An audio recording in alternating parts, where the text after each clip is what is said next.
Oh, hey, Meg. Oh, hey. We did it. We did it. We're back. We are. We're in the Beard Laws mobile studio. And for anybody that's kind of watching this and they're like, why is he staring this way? Because Meg is this way, camera's this way.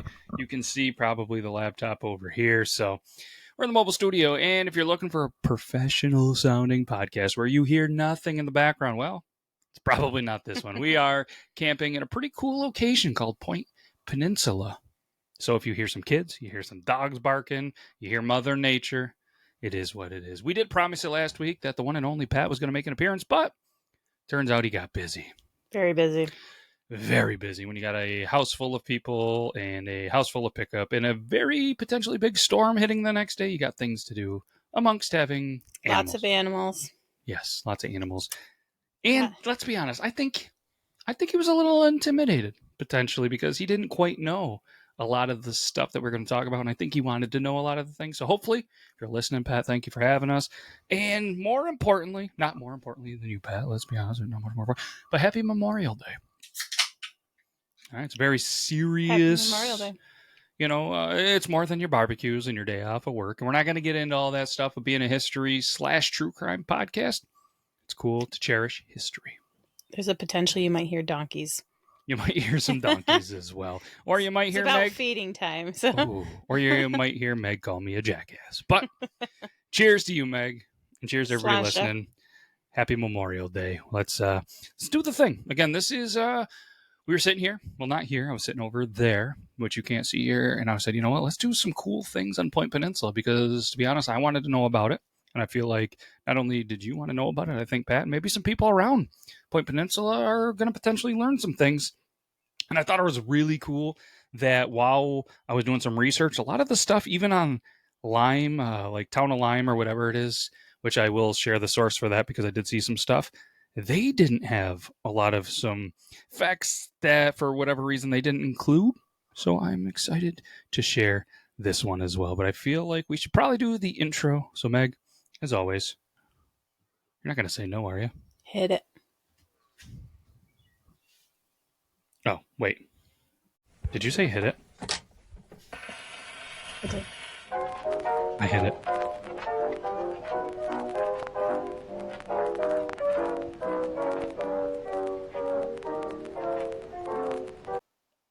We're back from that sweet intro that I had to press a couple of times. But let's get into this. So, again, we already said that we're doing some potential camping here on Point Peninsula, which is an isthmus. And pretty excited about this because Point Peninsula, like many places kind of in the North Country, small town, it's a place, and it's kind of a place within a place within a place. And what I mean by that is Point Peninsula, it's a town, and it's part of the town of Lyme, but also referred to as some when you're going up there. Oh, where are you going? Point Peninsula. Where's that? Oh, it's 3 Mile Bay. Oh, is that Chameau? They're all pretty much the same place. Yeah. But anybody listening, we still know, Chameau, you're different than 3 Mile Bay and Point Peninsula. Don't get mad at us. But it's all in there, and it's in the western part of Jefferson County, northwest of Watertown, which you might have heard of it because we've done some prior episodes on Watertown, so go check those out. Lyme has about 2,200 people, according to the last census. Did you know that the Lyme disease was actually named after a small town Lyme? I did not. Not this one, but Lyme in Connecticut. Sorry about that. Me. But when it comes to history and with the town of Lyme, again, I already mentioned it. Everybody says that it was founded in 1801, but there was a lot going on in this area prior to 1801. What I thought was really cool is this area where we are right now was actually a prehistoric occupation area from the Middle Woodland Period, known as Point Peninsula Complex. So the Woodland Period is a fascinating era that spanned from roughly 1000 BCE, which is also BC pretty much, until the arrival of European explorers in the eastern part of North America. Picture this. It's a time long before the bustling cities and technological marvels of today. The Woodland Period bridges a crucial gap in our history, connecting the ancient, archaic hunter-gatherers to the more complex Mississippian cultures that followed. The term woodland period itself was coined in the 1930s as archaeologists sought a way to describe these prehistoric sites that didn't quite fit the older archaic period or the later Mississippian period, which began around 1000 CE and continued up into the European contact. It's always weird when they just refer when the Europeans made contact as the European contact. I don't know if I know what the Mississippian period is. I'm not 100% either, but I know... That sounds like a new term for me. Oh. See, I've heard of it, but I mean, could I easily... well, you know what? I have this device in my hand. Mississippian period. So the Mississippian period represents the last time limestone was deposited by widespread seas on the North American continent, according to the first thing on the Googles. Geologists in North America use the term Mississippian and Pennsylvanian to describe the time period between 358.9 and 298.9 million years ago. That's a long time. Yeah. Look at that educational show. Interesting. It is very interesting. So the Eastern Woodlands, the heartland of this period, encompassed a vast area. So imagine a region stretching from eastern Canada, just south of the subarctic, sweeping across the eastern United States, all the way down to the Gulf of Mexico. This area was home to a myriad of cultures and societies, each contributing to the rich mosaic of human history during this time. The Woodland period can be viewed in many ways. It was a developmental stage, a specific time period, a collection of technological advancements, or even as a family tree of cultures tracing back to the earlier archaic peoples. The area is marked by continuous, gradual advancements rather than sudden changes. Over time, there was a steady progress in the creation of stone and bone tools, leather crafting, textile manufacturing, cultivation, and the construction of shelters. So, I mean, that is a huge time period. I mean, they're coming up with tools, leather that can be used obviously as clothing and much more, and homes and cultivation, farming and stuff. It's pretty wild. But throughout much of this period, the woodland peoples used spears and atlas for hunting and warfare. It wasn't until the end of the woodland period that these tools were largely replaced by bows and arrows. Interestingly, southeastern woodland peoples also utilized blowguns as part of their toolkit. You ever shoot a blowgun? They're pretty cool. I have, actually. But I also know someone else who really enjoys it. Who? Make a guess. I was going to say Donnie Dust. It's you. Oh, that's a good guess. So one of the most notable technological advancements of the woodland period was actually the widespread use of pottery. While pottery making has already begun during the archaic period in some regions, the woodland period saw a significant diversification in pottery forms, decorations, and manufacturing techniques. Which you ever made some pottery? I have. I feel like you're going to like this.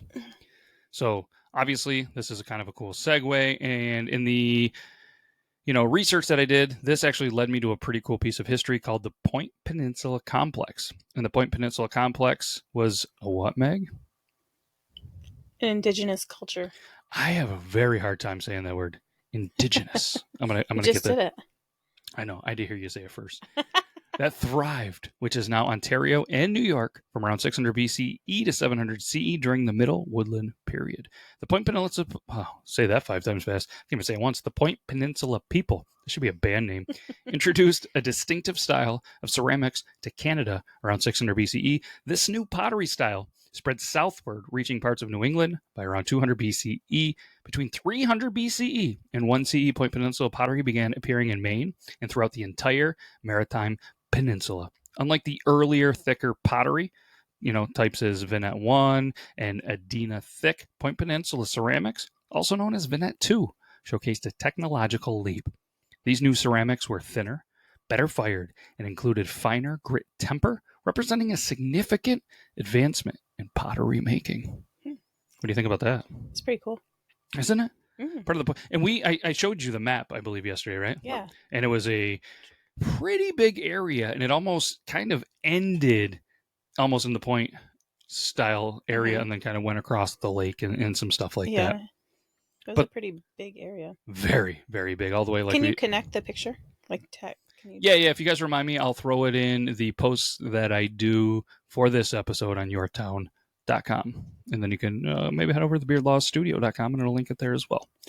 So the exact origins of this new pottery technology remain somewhat mysterious. Archaeologists haven't pinpointed where it first developed, and its sudden appearance poses an intriguing question in North American archaeology. However, it is clear that the Point Peninsula culture was influenced by the Hopewell traditions from the Ohio River Valley. And you're probably thinking, Megh, what the Hopewell tradition? It's also called the Hopewell culture of Hopewellian exchange. Describes a network of pre-contact Native American cultures that flourished in settlements along rivers in northeastern and midwestern eastern woodlands from 100 BCE to 500 CE in the Middle Woodland Period. The Hopewell tradition was not a single culture or society, but a widely dispersed set of populations connected by a common network of trade routes. They often traded exotic materials. This influence was evident in their practices until around 250 CE, when they seemingly ceased their brutal ceremonialism linked to the Hopewell traditions.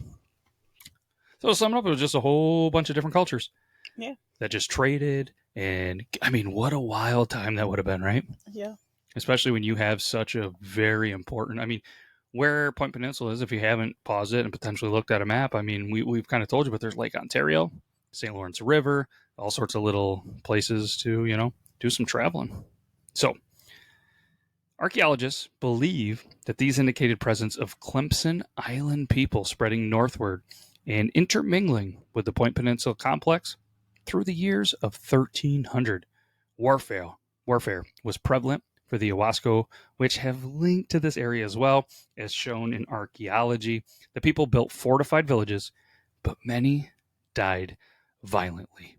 The burial grounds, shaped like giant snakes, which actually can be found in Rice Lake, were said to have existed at one point in Point Peninsula, but there's no records to indicate what happened to them. I also showed you those kind of snake-like burial grounds, which were pretty wild. They said that potentially Point Peninsula had a link to them. Don't know what happened to them, but there was some links to Wasn't there a name for them, like the serpentine mounds or something like that? I forget the exact name, but yeah, there was definitely one right across directly, going across the lake from Point Peninsula in that Ohio Valley area, Rice Lake. So check that out if you guys would like as well, and I'll try to put a picture on there. And again, sorry for the dog barking.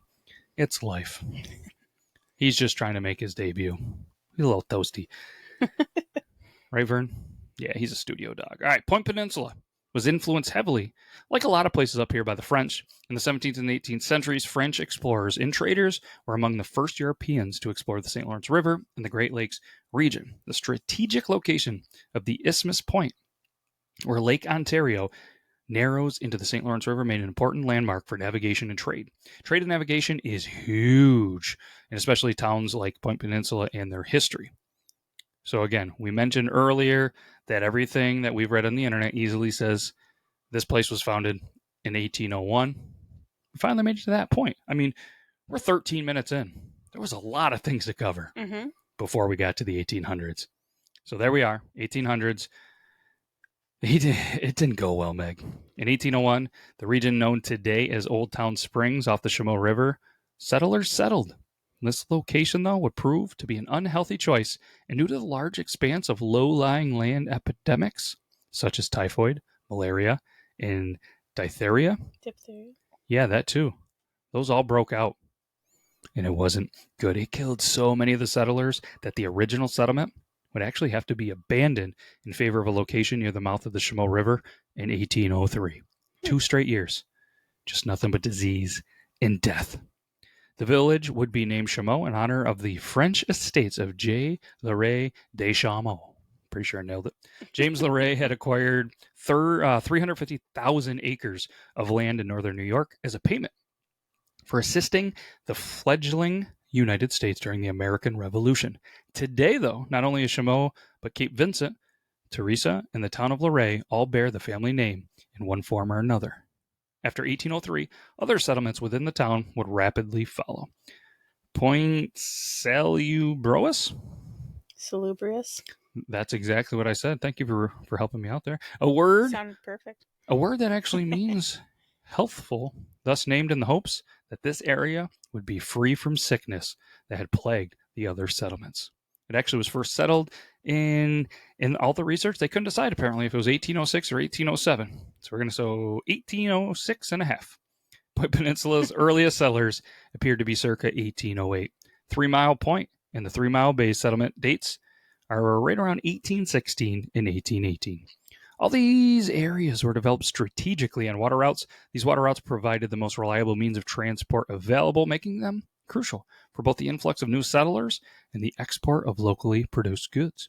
Long before the advent of railroads, modern roads, and bridges, water transport was the fastest, most reliable, and most cost-effective way to move products in and out of towns. Over nearly 2 centuries, the industries, trades, and professions that flourished in these settlements were diverse and vibrant. They included fur trapping, commercial fishing, farming, dairies, pot and pearl, ash production, lumber mills, ice harvesting, seed companies, blacksmithing, lime kilns, hotels, motels, spas, boat and shipbuilding, barrel making, rock quarries, bakeries, grist mills, and marinas.